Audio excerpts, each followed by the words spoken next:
Hi viewers, నమస్కారం. నేను మీ సిరి. Welcome back to నిన్ను కోరి. ఈరోజు కథ ద డెవిల్ డాన్, ఎపిసోడ్ 66. మీ మనసుకు నచ్చే అత్యంత అద్భుతమైన కథ. కథ నచ్చితే లైక్ చేయండి. ఈ కథ మీకు ఎలా అనిపించిందో మీ అభిప్రాయాన్ని తప్పకుండా కామెంట్ చేయండి.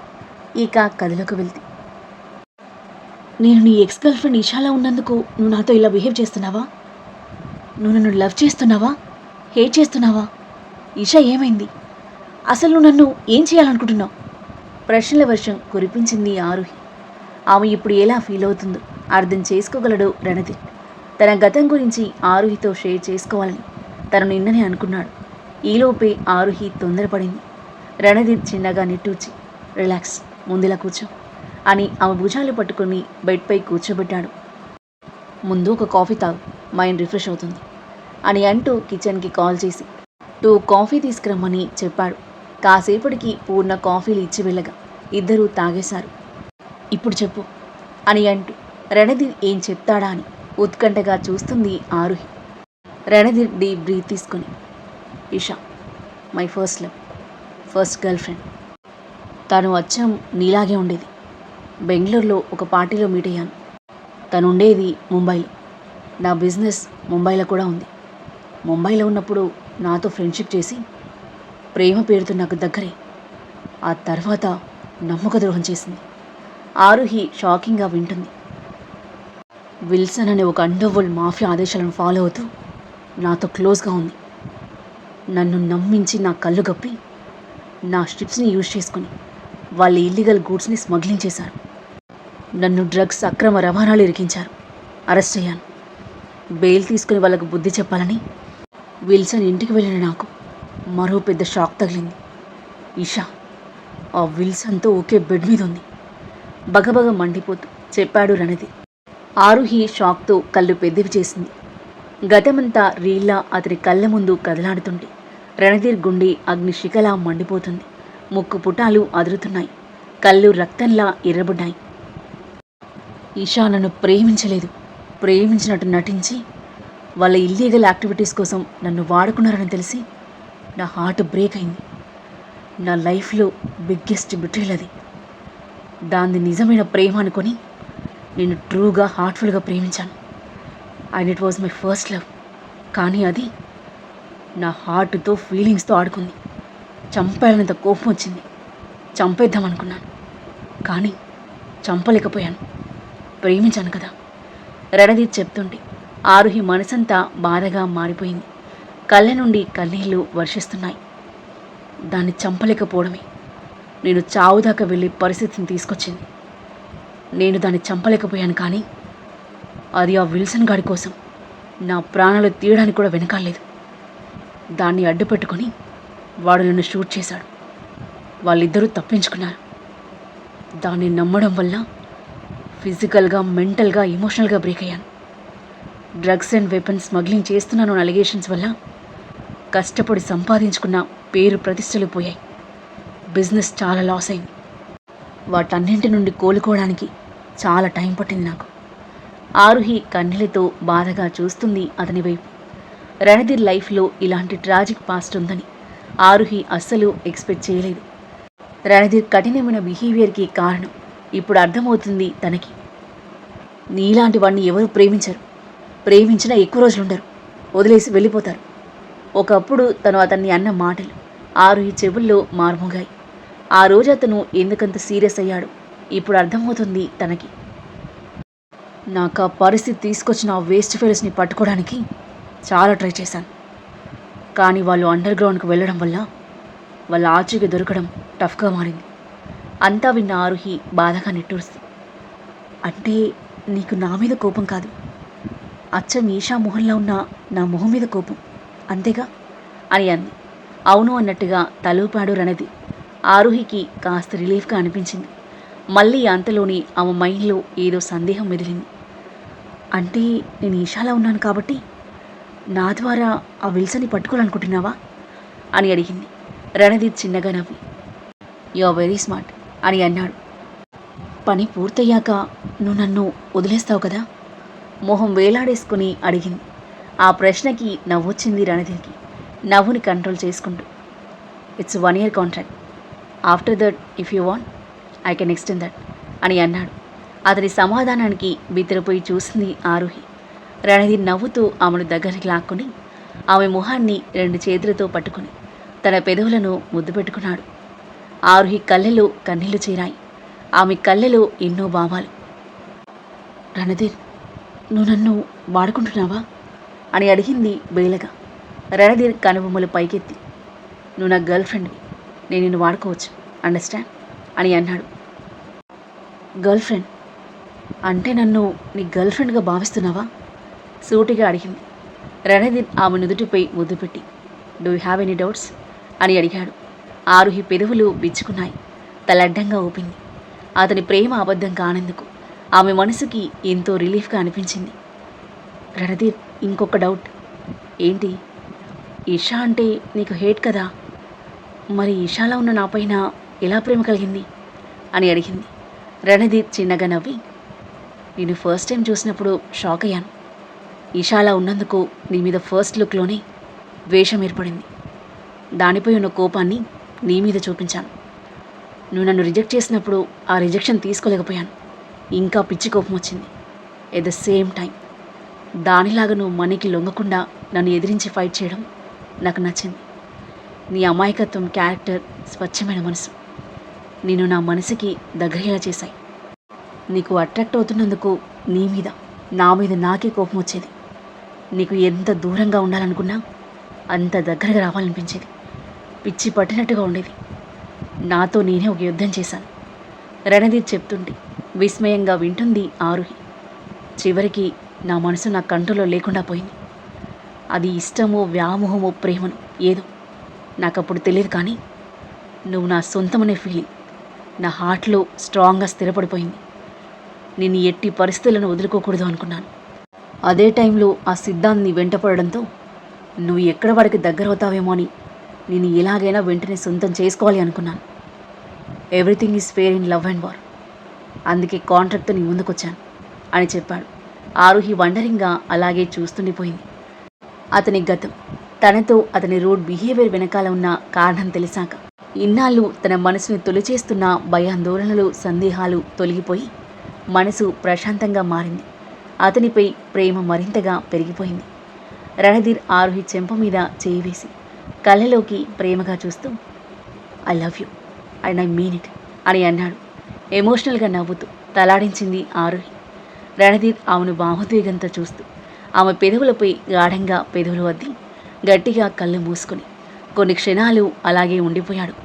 అతనిలోని అలజడిని తగ్గించేందుకు అతని హక్ చేసుకుని వీపు నిమురుతూ ఉంది ఆరుహి. ఆమెతో పాటు అలాగే బెడ్పై పడిపోతూ ఆమె పెదవులను ఉద్రేకంతో డీప్గా చుంబించసాగాడు రణధీర్. ఆమె సాన్నిహిత్యం మాత్రమే అతని మనసుని స్థిమితపరచగలదు. ఆరుహి అడ్డు చెప్పలేదు. పెళ్లి గురించిన ఆందోళన తప్ప తనకి ఇంకేం ఆందోళన లేవు. పెళ్లి పట్ల కూడా రణధీర్లో మార్పు వస్తుందని ఇప్పుడు నమ్మకం కలిగింది. తనకి ప్రేమగా అతనికి సహకరిస్తూ ఉంది. రణధీర్ ఇంకా ఉద్వేగభరితంగా మారుతూ ఆమెను గాఢంగా అల్లుకుపోయి ప్రణయ యుద్ధం సాగించాడు. అతనిలోని అలజడి శాంతించాక ఆరుహిని తన బాహువుల్లో బంధించి ప్రశాంతంగా కళ్ళు మూసుకున్నాడు రణధీర్. ఆరుహి అతని నగ్న ఛాతిపై తన వేళ్లను ఆడిస్తూ, రణధీర్, నేనొక విషయం అడగొచ్చా అని అంది. నువ్వు ఇషాతో కూడా ఇలాగే అంటూ ఆగిపోయింది ఆరుహి. రణధీర్ కళ్ళు తెరిచి ఆరుహి వైపు చూసి, వై దిస్ క్వశ్చన్ అని అన్నాడు. ఎందుకంటే నేను తెలుసుకోవాలనుకుంటున్నాను అతని వైపు చూస్తూ బదిలిచ్చింది ఆరుహి. నిజం వింటే నువ్వు బాధపడవు కదా? బాధపడను, చెప్పు. నేను నీతో ఉన్నట్లే ఇషాతో కూడా చాలా క్లోజ్గా ఉండేవాడిని. అండ్ ఐ వోంట్ లై, తన తర్వాత కూడా నేను వేరే అమ్మాయిలతో ఫిజికల్గా కనెక్ట్ అయ్యాను అని రణధీర్ చెప్పడంతో ఇది విన్న ఆరుహి కళ్ళు పెద్దవి చేసుకుని దిగ్గున లేచి కూర్చుంది. రణధీర్, నువ్వు ఎంతమంది అమ్మాయిలతో తిరిగావు? బిత్రపోయి చూస్తూ అడిగింది. రణధీర్ చిన్నగా నవ్వి, ఆర్ యూ జెలస్ అని అన్నాడు కొంటెగా. ఆరుహి మొహం చిట్లించి వెళ్ళిపోవడానికి బెడ్ మీద నుండి లేవగా, హే, లేచి వెళ్లే ముందు క్లోత్స్ వేసుకో అన్నాడు నాటిగా నవ్వుతూ. ఆరుహి నాలుక కరుచుకుని బ్లాంకెట్ని తన చుట్టూ చుట్టుకుంది. రణధీర్ తనని చూసి నవ్వి తనని మళ్ళీ బెడ్ మీదకి లాగి తన వైపు తిరిగి ఆమె కళ్ళలోకి చూస్తూ, నువ్వు బాధపడతావేమో అని ముందే అడిగాను. బాధపడను అన్నావు. మళ్ళీ ఏంటిది, అలిగావా అని అడిగాడు లాలనగా. నేను ఈషా గురించి మాత్రమే అడిగాను, కానీ నువ్వు వేరే అమ్మాయిల గురించి కూడా చెప్తున్నావు, గురువుగా చూస్తూ అంది ఆరుహి, రణధీర్ ఆమె జుట్టులో చేయి వేస్తూ. నేను నీకు నిజం చెప్పిన తర్వాత కూడా నువ్వు ఇంకా కోపంగానే ఉన్నావా అని అన్నాడు. ఒకవేళ నేను కూడా అలాంటి రిలేషన్స్లో ఉన్నానని చెప్తే అప్పుడు నువ్వేం చేస్తావు అని ఎదురు ప్రశ్నించింది ఉక్రోషంగా. రణధీర్ ఆమె ముక్కుకి తన ముక్కును ఆనించి, నాకు ప్రజెంట్ గురించే వరి. పాస్ట్లో నువ్వు ఎవరితో ఉన్నావో నాకు అనవసరం. అండ్ నిన్ను చూడకముందు వరకే నేను వేరే అమ్మాయిలతో ఉన్నాను, అది కూడా 3 girls. And just 1 night stand. నేను చూసిన తర్వాత నేను ఇంకెవరిని చూడలేదు, అండ్ ఇకపై చూడను కూడా అని అన్నాడు. ఆరుహి హ్యాపీగా ఫీల్ అవుతూ అతన్ని కౌగిలించుకుంది. కాసేపు మౌనం తర్వాత తిరిగి అతని మొహంలోకి చూస్తూ, అయితే ఆ ఈషా విల్సన్ ఎక్కడున్నారో నీకు ఇంకా తెలీదా అని అడిగింది ఆరుహి. ఈషా గురించి ఫ్యూ డేస్ బ్యాక్ తెలిసింది, కానీ విల్సన్ గురించి ఇంకా తెలియదు. హీఈస్ హైడింగ్ సమ్వేర్ అని అన్నాడు. ఆ విల్సన్ని బయటకు తీసుకురావడానికి ఒక మార్గం ఉంది అంది ఆరుహి. రణధీర్ కనుబొమ్మలు ముడిచి చూశాడు తన వైపు. ఆ ఈషా విల్సన్లకు శిక్ష పడాలని కోరుకుంటున్నావా, అంటే జైలుగా అని అడిగింది. అవును. అయితే ముందు ఈషాని జైలుకి పంపు, ఆ తర్వాత మన ఇద్దరం కలిసి విల్సన్ని జైలుకి పంపుదాం. ఆరుహి ఆలోచనకు ఆశ్చర్యంగా చూశాడు తన వైపు. తన కోసం తన లిమిట్స్ని క్రాస్ చేసి డేర్ స్టెప్ తీసుకోవాలనుకుంటున్న ఆరుహిని చూసి అతని మనసుకు హ్యాపీగా అనిపించింది. కానీ ఆమె ప్రాణానికి ప్రమాదం కలిగించాలనుకోలేదు. తలడ్డంగా ఊపి, నేను అలాంటిది ఏం చేయను, నేను ఈ ప్రాణాన్ని రిస్క్లో పెట్టలేను, అర్థమైందా అన్నాడు. ఓకే. ఈషాని పట్టుకోవడంలో అయితే ఎలాంటి ప్రమాదం లేదు. ఆమె డ్రగ్స్ డీలింగ్స్ చేస్తుందని చెప్పావు కదా, ఆ డీలింగ్స్ చేయడానికి వచ్చే ప్లేస్ ఏదో ఒకటి ఉంటుంది. ఆమెను అక్కడే పట్టుకోండి పోలీసులతో వెళ్ళి. తన చాప్టర్ క్లోజ్ అంది ఆరుహి. రణధీర్ అవాక్కైపోయి చూస్తూ, నువ్వు మొదటి నుంచి ఇంత తెలివైన దానివేనా, లేక నాతో కలిసి ఉండడం స్టార్ట్ చేశాక ఇలా అయ్యావా అని అన్నాడు. ముందు నుంచే, అందుకేగా నీ హార్ట్లోకి వచ్చాను అంది ప్రౌడ్ ఫేస్తో. రణధీర్ నవ్వుతూ తనని దగ్గరికి లాక్కొని బుగ్గ మీద ముద్దు పెట్టుకున్నాడు. ఇక వదులు, టైం చూడు, 11 అయిపోయింది. బ్రేక్ఫాస్ట్ చేయాలి, నాకు ఆకలిగా ఉంది. ఆకలిగా ఉంటే నన్ను రణధీర్ అంటుంటే అతని నోరు మూసేసింది ఆరుహి. రణధీర్ నవ్వుతూ అలాగే చూస్తుంటే బాయ్ అతని బుగ్గన ముద్దిచ్చి బ్లాంకెట్ చుట్టుకొని తన డ్రెస్ అందుకొని వాష్రూమ్లోకి పరిగెత్తింది. నవ్వుకుంటూ చూస్తూ బెడ్పై వాలిపోయిన రణధీర్. ఆరుహి ఫ్రెష్ అప్ అయ్యి కిందకు వెళ్ళగా తను బాత్ చేయడానికి వెళ్ళాడు. రణధీర్ కిందకొచ్చేసరికి ఆరుహి కిచెన్లో వంట చేస్తూ బిజీగా ఉంది. తనని చిరునవ్వుతో చూస్తూ దగ్గరికి వెళ్ళి తనని వెనక నుండి కౌగిలించుకున్నాడు. ఆరుహి తుల్లి పడినట్లుగా వెనక్కి చూసింది. రణధీర్ వదులు, ఎవరైనా చూస్తారు.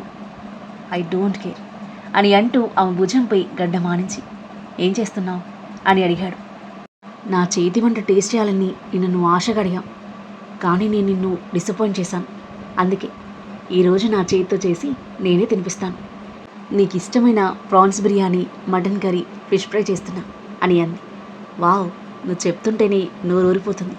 ఐమ్ ఈగర్లీ వెయిటింగ్ అని అంటూ ఆమె బుగ్గన ముద్దు పెట్టి తనని వదిలి డైనింగ్ టేబుల్ దగ్గర కూర్చున్నాడు. ఆరుహి చిన్నగా నవ్వుకొని వంట చేయడంలో నిమగ్నమైంది. ఫాస్ట్గా వంట ఫినిష్ చేసి ప్లేట్లో వడ్డించి అతని దగ్గర కూర్చొని తినిపిస్తుంటే టేస్టీగా ఉన్న వంటలకు ఆరుహిని పొగుడుతూ వంటలను ఆస్వాదిస్తూ ఉన్నాడు రణధీర్. అతనికి తినిపించి తను తినేసింది ఆరుహి. ఇద్దరూ వెళ్ళి గార్డెన్లో వాకింగ్ చేస్తూ ఉన్నారు.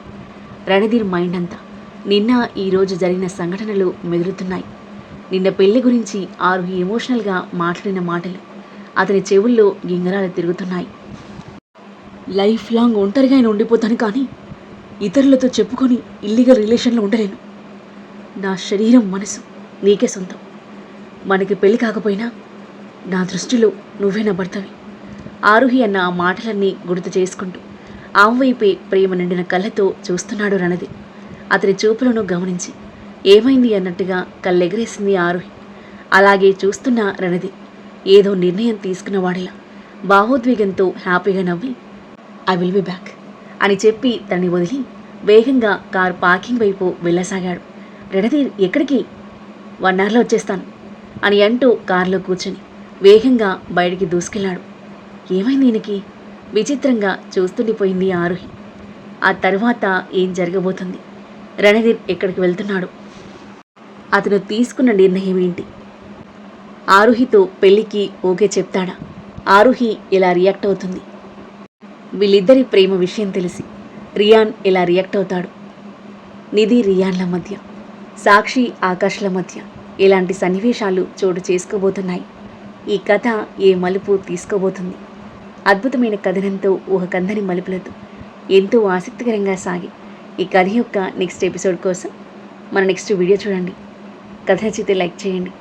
ఈ కథ మీకు ఎలా అనిపించిందో మీ అభిప్రాయాన్ని తప్పకుండా కామెంట్ చేయండి. ఇంకా ఇలాంటి ఇంట్రెస్టింగ్ స్టోరీస్ కోసం మన ఛానల్ని సబ్స్క్రైబ్ చేయండి. Thank you for listening.